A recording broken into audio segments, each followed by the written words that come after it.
There is a question that almost no one has thought to ask about one of history's most recognizable machines. Most people know what it did. Fewer have thought carefully about how it did it, about the specific physics that made it reliable rather than approximate. And almost no one has asked, why that weight? Why that angle? Why that particular configuration of mass and gravity? The answer is not simply that it was built to kill. It was built to kill in a way that was irreducibly certain, in a fraction of a second, without variation, without the possibility of failure. That engineering requirement, certainty rather than mere lethality, is what drove every major design decision. And understanding it tells us something important about how institutional power translates its values into machinery. Before the guillotine, France executed by sword, by rope, by wheel. Each method had a different failure mode, and those failure modes had consequences, not just for the condemned, but for the state trying to demonstrate its authority. And a botched execution was not simply a technical failure, it was a public relations crisis. It suggested that the power of the law was conditional, dependent on skill, on luck, on the steadiness of a human hand. The guillotine was designed to remove the human variable, to replace judgment with physics, to guarantee that the outcome would be the same regardless of who operated the machine or under what conditions. That guarantee required solving a specific engineering problem. What combination of mass, velocity, and blade geometry produces a force sufficient to sever a human neck in a single, uninterrupted stroke? This documentary is about how that problem was solved, and what the solution reveals about the relationship between physics, institutional intention, and the design of lethal machinery. Our anchor case is Antoine Louis, surgeon, secretary of the Royal Academy of Surgery, and the man who, in 1792, produced the technical memorandum that specified the guillotine's final design. Louis was not the first to propose a mechanized execution device. Similar instruments had been used in Scotland, in Germany, in Italy, most notably in forms called the Halifax gibbet and the Italian mania. Louis had access to these precedents. What Louis contributed was a systematic analysis of why those earlier devices had sometimes failed, and a specific set of modifications he believed would eliminate those failure modes. The most significant modification was to the blade itself. Earlier devices had used a horizontal, flat-edged blade. Louis specified a diagonal, an oblique angle of cut. And this is the detail that most people know. But the angle was not the primary engineering innovation. The primary innovation was a systematic approach to blade mass, to the question of how much the blade assembly needed to weigh in order to guarantee a complete stroke under the worst conditions. Here is the first curiosity loop. Louis's memorandum specifies a blade weight that, by the standards of the time, was significantly heavier than strictly necessary for the average case. Why? The answer requires understanding what engineers call worst-case design, and it takes us to the core of what the guillotine was trying to achieve as a system. The worst-case design means you do not optimize for the average. You optimize for the scenario in which everything that can go wrong has gone wrong, and you still need the outcome to be certain. For the guillotine, the worst case included a blade that had lost some sharpness from use, a mechanism that had acquired slight friction in its guides, a neck anatomy that deviated from average dimensions. Under any combination of those conditions, the blade still had to complete its stroke. The margin for failure was zero, not because the engineers were perfectionists, but because the institutional context required it. Before examining Louis's calculations, consider what the machine was replacing. A decapitation by sword, in skilled hands, could be accomplished in a single stroke. The French sword executioner was a specialist who trained for years, and even then, contemporary accounts note that multiple strokes were sometimes required. The problem was not that execution by sword was inhumane. The problem was that it was variable, and its outcome depended on human factors that could not be guaranteed: fatigue, nerves, the positioning of the condemned. The guillotine was not designed to replace the sword because the sword was cruel. It was designed because the sword introduced a probability distribution where the state required a single outcome. Gravity does not get tired. A gravity does not get nervous. Gravity applies the same force every time, under every condition. That is why it was chosen. The physics of the guillotine blade are, at their core, the physics of a falling object. What made the guillotine's application of that physics exceptional was the precision with which each variable was specified. When the force delivered by the blade is a product of its mass and the velocity it has acquired by the time it makes contact. Velocity, in turn, is a product of the drop height and the effect of gravity. These variables interact in ways that are entirely predictable, which is precisely what made gravity the right energy source. Louis's memorandum worked through this calculation, and the blade assembly needed to weigh enough that the kinetic energy at contact exceeded the force required to sever the cervical spine cleanly, under worst-case conditions, accounting for energy lost to friction in the guide channels. The cervical spine is not a homogeneous structure. It consists of bone, cartilage, muscle, and vascular tissue, each with different mechanical resistance. A blade that severed through soft tissue but deflected off bone would not complete its stroke. Louis calculated, and subsequent testing confirmed, that a blade assembly of approximately 6 to 7 kilograms, falling from a height of approximately 2 meters through guides that constrained its path, would reliably deliver the required force across all foreseeable variations in anatomy and blade condition. And that drop height was itself carefully chosen. It needed to be short enough that the apparatus remained manageable in a public space, but long enough to provide the necessary final velocity. For a 2-meter drop, the blade reaches approximately 6 meters per second at contact, roughly the velocity of a fast-pitched ball. You multiply that velocity by the mass of the blade assembly, and you have the momentum. Multiply momentum by the rate at which it is transferred, which depends on blade geometry and sharpness, and you have the effective cutting force. Here is where the angled blade enters the picture. And here is the reframe we promised earlier. The diagonal blade is not primarily about reducing resistance. It is about concentrating force. A flat horizontal blade distributes its cutting force across the full width of the neck simultaneously. An angled blade concentrates that force at a single leading point and progressively draws the cut across the diameter rather than pressing it across the full width at once. See, the physics here are analogous to the difference between pressing a knife straight down into a material versus drawing it across. The drawing action reduces the required force for a given cut, which means the same blade mass delivers a more efficient stroke, but there is more to the angle specification than force efficiency. And the angle also affects the mechanical predictability of the stroke. A horizontal blade that encounters unexpected resistance has more options. It can deflect laterally. It can torque. An angled blade, constrained in its guides, has only one path. The guide channels were themselves a critical component of this system.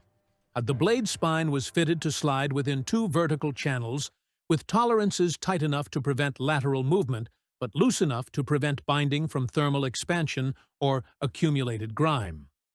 Louis's memorandum specifies these tolerances in terms that are recognizably modern in their engineering sensibility.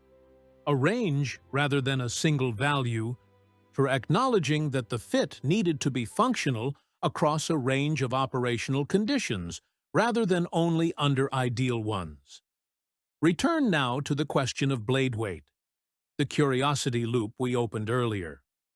Why heavier than strictly necessary? The answer: because necessity was not the design target. Certainty was, and the blade needed to be heavy enough that the kinetic energy at contact significantly exceeded the required severing force, providing a margin that compensated for all foreseeable degradation modes.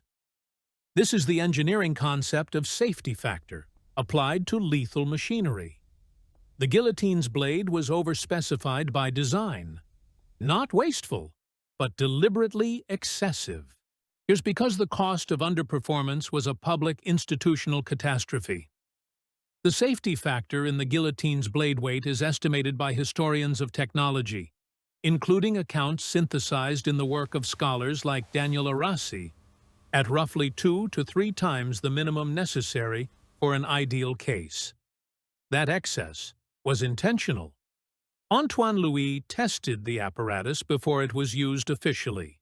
And the testing records are incomplete, and some accounts are contested. But what the available evidence suggests is a systematic process of refinement, adjusting blade mass, testing on animal and cadaveric material, verifying that the stroke completed reliably.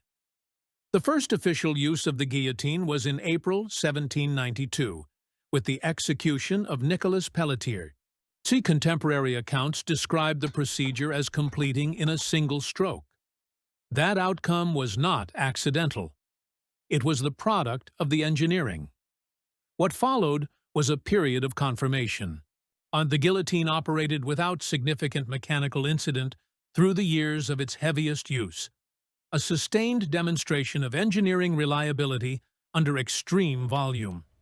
A machine that operates reliably across thousands of cycles without significant failure is a machine that was specified correctly from the outset. The guillotine's engineering record is, in that narrow technical sense, a success story.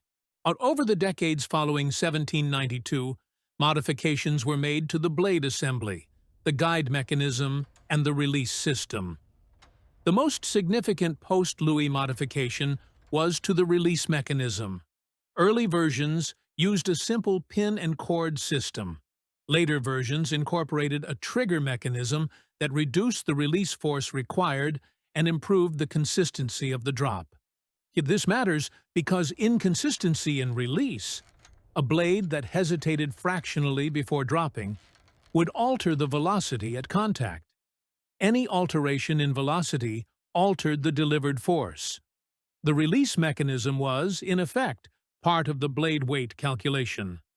By the early 19th century, the guillotine had been refined into a form that its designers would have recognized as optimal. The blade weight, the drop height, the angle, the guide tolerances, and the release mechanism formed a coherent engineering system, each component chosen to reinforce the reliability of the whole. There is a temptation, when examining the guillotine as an engineering object, to treat its technical history as separable from its political and moral history. That separation is not fully possible, and it would not be honest to pretend otherwise. Antoine Louis was not simply an inventor. He was an agent of state policy. Specifically, the policy that execution should be not merely lethal, but demonstrably, irreversibly certain. The blade weight specification was as much a policy statement as an engineering calculation, and the certainty that the blade weight guaranteed was not incidental to the political purpose. It was the political purpose. The revolutionary state's claim to equality before the law required an instrument that applied equal force to all, that did not give more or less based on the social standing of the condemned. The physics of gravity served that ideological requirement perfectly. A gravity does not distinguish. It does not recognize rank, wealth, or status. The same blade, the same mass, the same drop, for every condemned person, regardless of who they were. This intersection of physics and political ideology is what makes the guillotine unusual as a machine. Most machines are designed to perform a physical task efficiently, but the guillotine was designed to perform a physical task in a way that also made an argument. The blade weight was heavy enough to guarantee completion, light enough to be raised and reset within the operational rhythm of a public proceeding. Those two constraints, mechanical sufficiency and operational practicality, defined the design space, and Louis found the solution within it. The failure points that emerged under heavy use were not the blade or the guides. Those were overspecified. The failure points were the rope, the pulley mountings, and the trigger mechanism. Each was addressed in subsequent modifications, producing a design that was progressively hardened against its own operational weaknesses. Return once more to Antoine Louis. What his memorandum was a document of remarkable clarity, a specification written not for engineers in the modern sense, but for craftsmen who would build the machine and officials who would authorize it. What Louis understood, and what the memorandum demonstrates, is that the reliability of the system depended on each component being specified in relation to the others. And the blade weight only made sense given the drop height. The drop height only made sense given the guide tolerance. The guide tolerance only made sense given the expected maintenance interval. This system's thinking, the understanding that a machine is not a collection of components but a set of designed relationships between components, was not universal in 18th century engineering practice. Louis's application of it to the guillotine was, in that context, technically sophisticated. The guillotine remained the official instrument of capital punishment in France until the abolition of the death penalty in 1981.